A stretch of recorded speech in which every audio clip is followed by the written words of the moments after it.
What is going on, guys? Your boy Guns here, and I'm bringing you guys the first guide to the G6 archers. All right, some of the things we're going to talk about is order of investment in terms of where I think you guys should put your first skills. Two, we're going to talk about 2 talent trees that I have recommended for you guys that I tested for hours on stream. I'll put a link to that stream at the end of this video. I'm not gonna bore you guys with all those numbers. You guys are probably just like, Guns, just give me the talent, bro. Just give me the, tell me which one you recommend, and we go from there, right?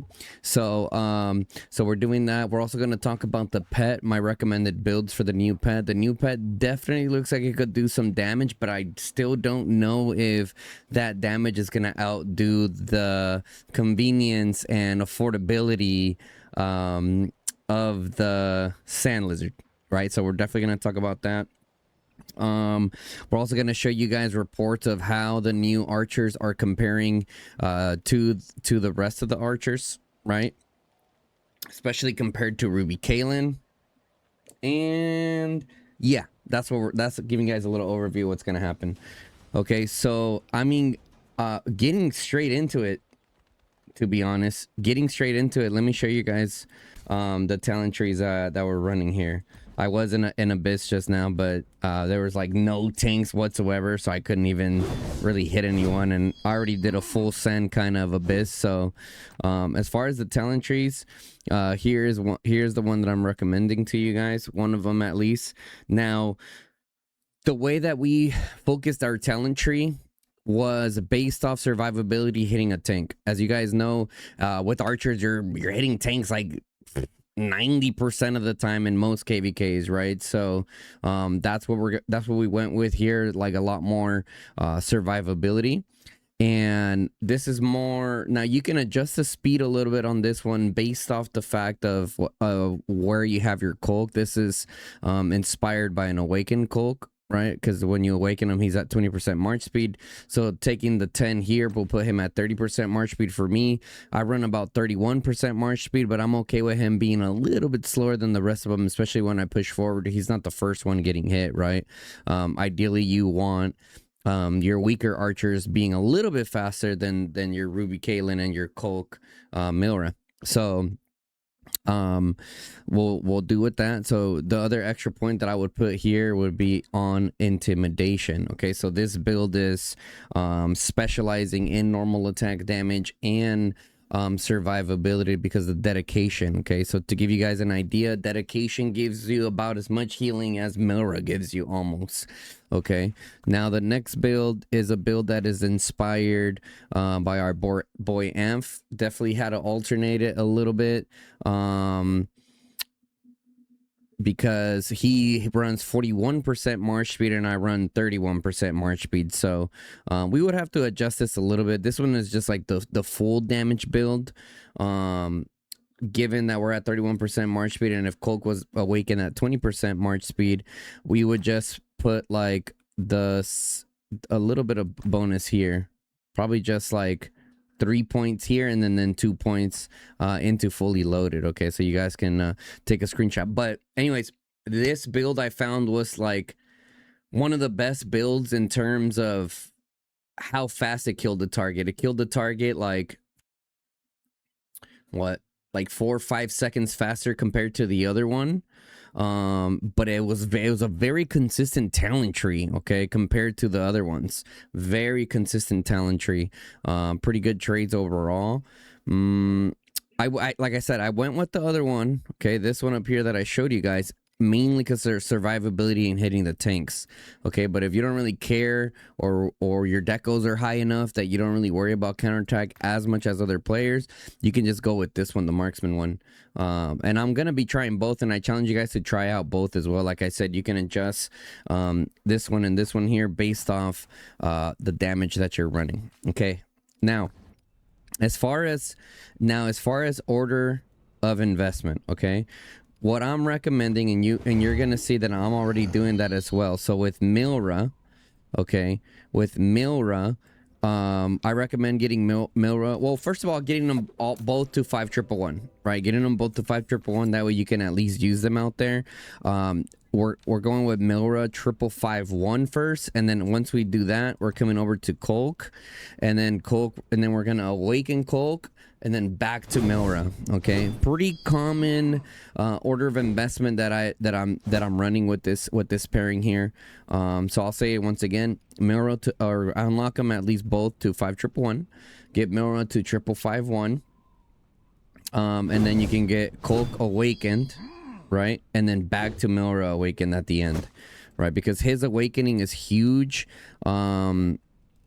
Because you're coming in, you're entering with 2 stacks of ferocious mark already, so that's gonna definitely help out a lot of that burst damage.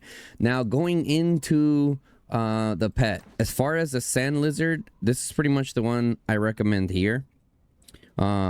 Instead of eviscerate, you can go with the rage accumulation one, probably on that one, or really just anything, but the main key ones is the advanced stone aura, tranquility, divine blessing, and great care, advanced chain strike, and chain strike, right? Like those are like the key ones right there. I mean, you can honestly even run like a cracked like 7 slot and still be perfectly fine with the setup there. Now as far as the new pet goes, okay, now as far as the new pet goes, shout out to codfan.com for having this available for us.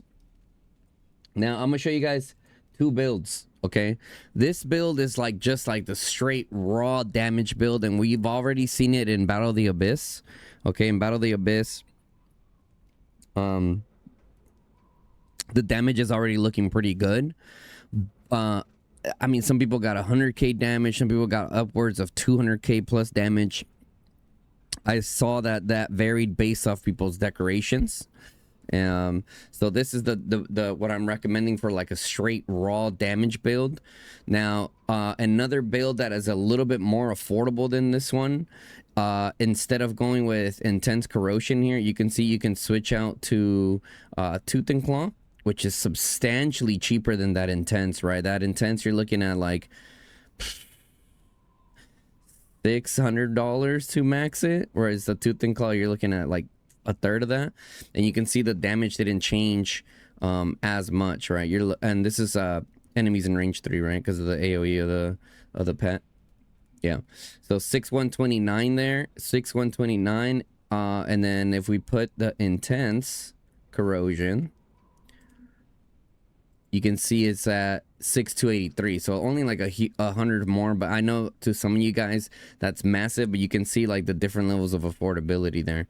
So the kind of like the more affordable build, I would say, that I'm probably gonna end up going for, at least on my archer account, possibly. I still haven't fully made my mind up right now. I'm still only gonna run my my sand lizards, but if I decide to go for it for my free to play, not necessarily free to play account, but low spend account, this is the build that I'm going with here.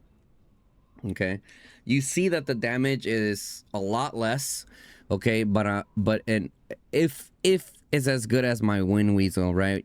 The healing should help me outdo what I'm missing in damage and save me a bunch of money, right? I mean, because realistically, I'm only on my low spend account, I'm only getting these 2-star, right?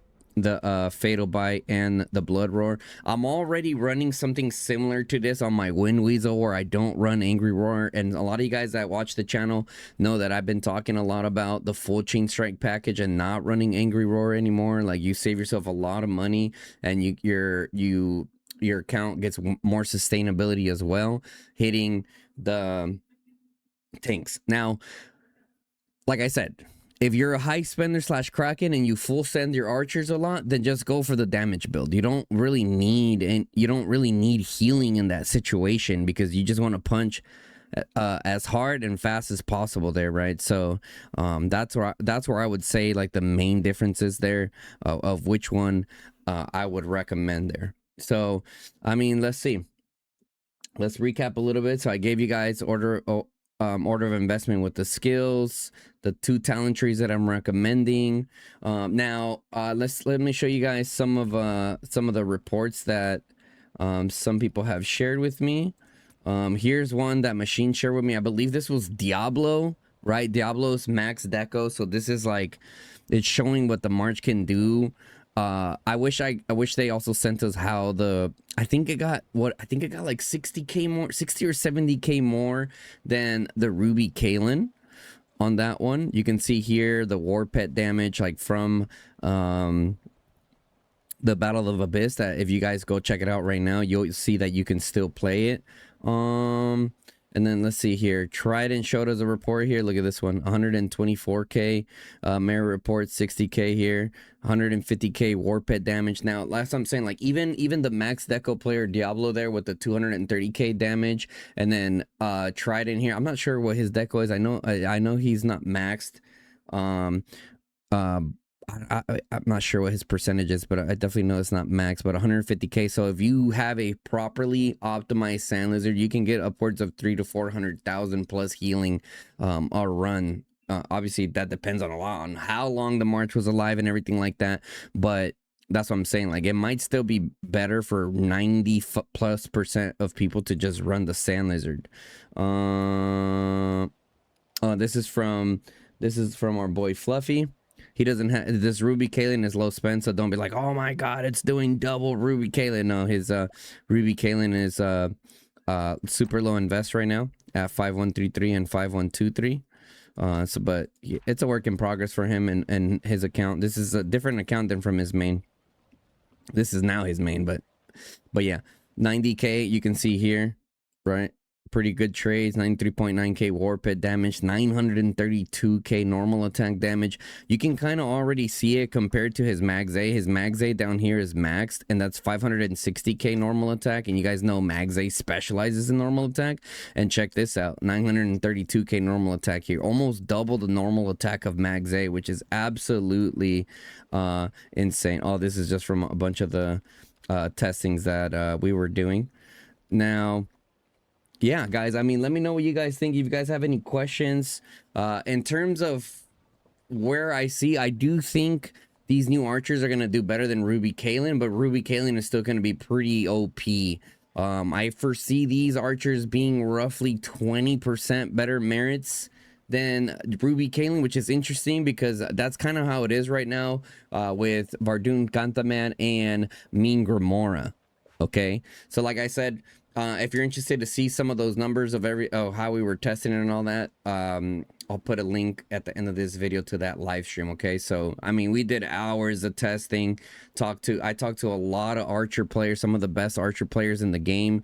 Taking a look at their talents, right? Like I said, I showed you guys the one inspired by Amph, and then the one that we ended up coming up that gives more survivability hitting things. So excuse me. But anyways, guys, with that being said, I hope you guys enjoyed this recording, and try out the talent trees. Let me know which one did better for you guys. Either the marksman one that I recommended or the precision one. Let me know, guys. Give me some feedback. I'm obviously going to test them myself, but I'd love to hear from you guys what it was. Okay, so if you enjoyed this video, drop a like on the video. Definitely helps me out a ton. All right, guys, we are right there at 10k. We hit 10k and then someone up sub. So let's get past that 10k to a safe number. All right. Also, yeah, if you're not subscribed, hit that sub button, turn on the bell notification. Lets you guys know when I go live or drop a new video. By the time a lot of you guys see this video, we're probably defending an invasion from Milk or pushing NTS, depending on what the war leads decide to do. So anyways, with that being said, guys, I'll catch you guys on the flip side. Peace, y'all.